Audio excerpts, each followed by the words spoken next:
let's look at the short run, at the deficits today, and use that to think about the issues of debt and austerity.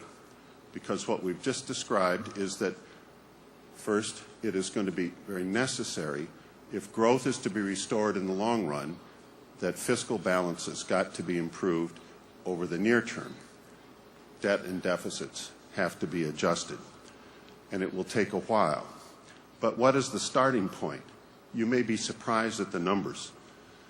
This year, the U.S. is expected to have a fiscal deficit of about 8% of GDP. Next year, coming down under current plans to about 6.3% of GDP. In the euro area, this year the overall deficit is likely to be, if the IMF forecasts are right, about 3.2% of GDP. And in 2013, about 2.7% of GDP. Now, of course, there are differences among different countries.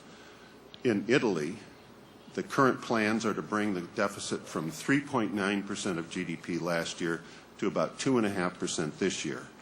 In Spain, from about 8.5% last year to around 6% or so this year.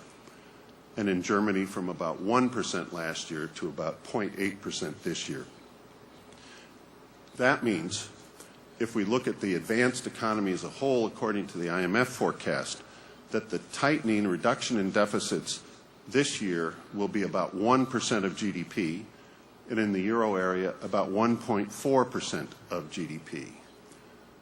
The good news is that that means that about 2/3 of the crisis-induced increase in deficits will be reversed by the end of this year.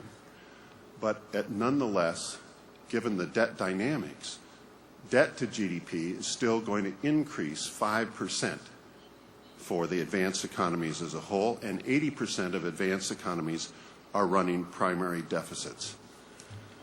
The point is very, very clear.